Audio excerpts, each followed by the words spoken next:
పక్కనేమో గుడివాడ అమర్నాథ్. సరే, ఇది నాకు ముఖ్యమంత్రి రేవంత్ రెడ్డి గారు అది ప్రతిపక్ష నేతగా ఉన్నప్పుడు మాట్లాడిన బయట ఆ రోజే ప్రణీత్ రావు, ప్రభాకర్ రావు, నరసింహరావు ఏం చేస్తున్నారనేది ఆయన ఆ రోజే చెప్పాడు.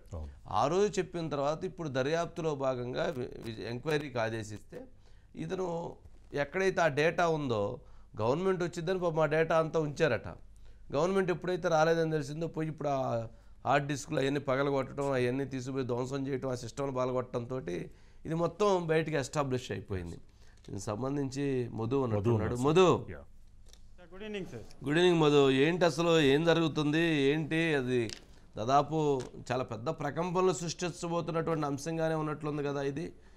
డెఫినెట్గా సార్. టీమ్ 1, టీమ్ 2 ప్రణీత్ రావుకు సంబంధించినటువంటి టీమ్ 1, టీమ్ 2 పనిచేశాయి.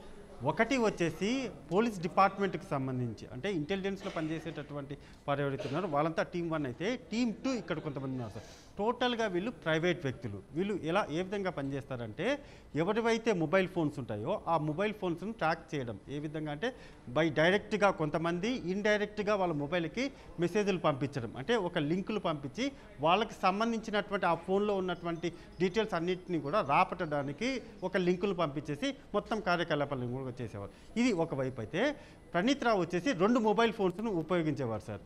ఒక మొబైల్ ఫోన్ ఏదైతే ఉందో దాని నుంచి ఎవరికన్నా ఫోన్ చేస్తే అక్కడ నెంబర్ డిస్ప్లే అవ్వదు, కేవలం ప్రైవేట్ నెంబర్ అని మాత్రమే ఆ మొబైల్లో పడుతుంది. ఇంకొక నెంబర్ మాత్రం డిస్ప్లే అవుతుంది. అది ఎవరి కోసము? వీళ్ళకి కాంటాక్ట్ చేయాలి, అంటే ప్రణీత్ రావుకు సంబంధించి ఎవరైనా కాంటాక్ట్ చేయాలనుకుంటే ఆ నెంబర్ కాంటాక్ట్ చేసేవాళ్ళు. ఇక్కడి నుంచి ఏదైనా ఫోన్లు వెళ్ళాలంటే, అంటే ఎవరినైనా సరే ఈ విధంగా బెదిరించాలనుకున్నా, ఏదైనా సరే ఒక ఇన్ఫర్మేషన్ పాస్ చేయాలనుకున్నా కానీ అది మొత్తం అంతా కూడా ప్రైవేట్ నెంబర్ అనేటటువంటి ఒక నెంబర్ని ఆ మొబైల్ ఫోన్ వాడేవారు. అంటే ప్రణీత్ రావు 2 మొబైల్ ఫోన్స్ని వాడారు, 2 టీంలు, అంటే టీమ్ 1, టీమ్ 2 వాడారు. Okay, right. ఈ ఏదైతే పెగాసిస్ పరికరాలు ఉన్నాయో సార్, ఒక పరికరం ఎవరి దగ్గరికైనా సరే వచ్చినప్పుడు ఆ పరికరాన్ని టెస్ట్ చేయడానికి కొంత సమయం తీసుకుంటారు సార్.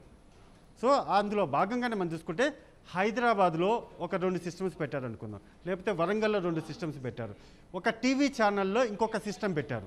అన్ని చోట్ల కూడా వాళ్ళకి ఎక్కడైతే అనుకూలంగా ఉన్నటువంటి ప్లేసెస్ ఉన్నాయో అక్కడ ఈ పరికరాలన్నీ కూడా అక్కడ ఏర్పాటు చేసుకున్నారు. అక్కడ ఏర్పాటు చేసుకుని ఏమవుతుంది, ఒక మెసేజ్ ప్రణీత్కి వచ్చేసి ఒక ఎవరి దగ్గర నుంచి అన్న ఈ నెంబర్ ఫలానా పర్సన్ ఫలానా వ్యక్తి వచ్చేసి ఇలా ఉన్నారు, సో అతన్ని ట్రాక్ చేయండి అని మెసేజ్ వస్తుంది. వెంటనే ఆ మొబైల్ నెంబర్ని వచ్చేసి ట్రాక్లో పెట్టడం. ఇదంతా కూడా ఒకవైపు అయితే, కేవలం పొలిటికల్ పార్టీకి సంబంధించినటువంటి నాయకులు ఎవరైతే ఉంటారో వాళ్ళ ఫోన్లు మాత్రమే విన్నాము, వాళ్ళ ఫోన్లు మాత్రమే ఇన్ని రోజుల పాటు విన్నారు అని అందరూ అనుకుంటున్నారు. కానీ కాదు సార్, అది పొలిటికల్ పార్టీలు ఏవైతే ఉన్నాయో, అంటే ప్రతిపక్షంలో ఉన్నటువంటి అప్పుడు కాంగ్రెస్ పార్టీ కావచ్చు, బీజేపీ కావచ్చు, వాళ్ళ ఫోన్లు మాత్రమే విన్నారని అందరూ అనుకుంటున్నారు. కానీ పోలీస్ డిపార్ట్మెంట్ మాత్రం, ఇప్పుడు ఉన్నటువంటి పోలీస్ డిపార్ట్మెంట్ మాత్రం మొత్తం వ్యవహారం అంతా కూడా తెలుసు.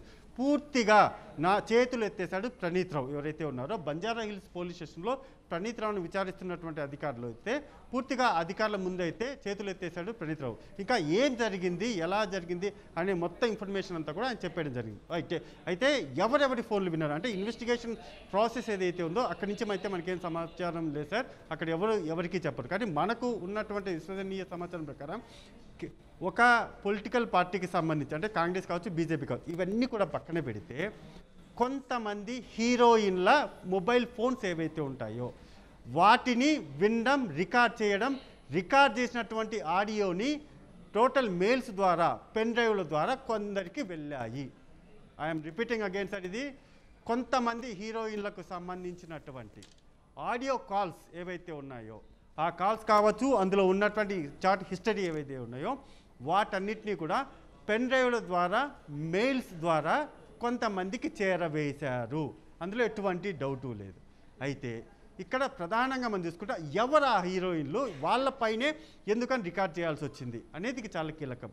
రైట్, అది ఒక హీరోయిన్ల విషయం పక్కన పెడితే బీఆర్ఎస్ పార్టీకి సంబంధించి ఎవరైతే ఒక రాజకీయ పార్టీకి సంబంధించి, అది బీఆర్ఎస్ఆ, కాంగ్రెసా, లేకపోతే బీజేపీని పక్కన పెడితే సార్, ఒక రాజకీయ పార్టీకి సంబంధించినటువంటి వాళ్ళ మనుషులు ఎవరైతే ఉంటారో వాళ్ళ మనుషులకు సంబంధించినటువంటి కుటుంబ సభ్యులు ఎవరైతే ఉంటారో ఆ కుటుంబ సభ్యుల ఫోన్లను కూడా రికార్డ్ చేశారు.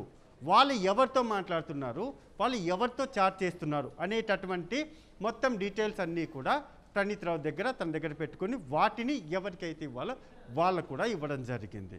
ఇదంతా కూడా ఒకవైపు అయితే, ఈయనకు సహకరించినటువంటి ఇన్స్పెక్టర్స్ ఎవరైతే ఉంటారు సార్, ఆ ఇన్స్పెక్టర్లు అంటే జిల్లాలలో ఇక్కడ హైదరాబాద్ ఓకే సార్, హైదరాబాద్లో ఒక టీవీ ఛానల్లో ఎక్విప్మెంట్ ఉంది, అదేవిధంగా ప్రణీత్ రావుకు సంబంధించినటువంటి కార్యాలయంలో ఎక్విప్మెంట్స్ ఉన్నాయి. ఇవి మాత్రమే కాకుండా జిల్లా స్థాయి వరకు వెళ్ళినటువంటి ఎక్విప్మెంట్స్ ఏవైతే ఉన్నాయో అక్కడ ఏర్పాటు చేసుకున్నటువంటి ఇన్స్పెక్టర్లు ఎవరైతే ఉన్నారో వాళ్ళు ఇష్టం వచ్చినటువంటి ఆడియో కాల్స్ అన్నింటిని కూడా రికార్డ్ చేసి, వీళ్ళు చెప్పిన ఆడియోలే కాకుండా వాళ్ళు వ్యక్తిగతంగా కూడా కొన్ని ఆడియో కాల్ రికార్డ్ చేసి కొన్ని సెటిల్మెంట్ కూడా చేశారు.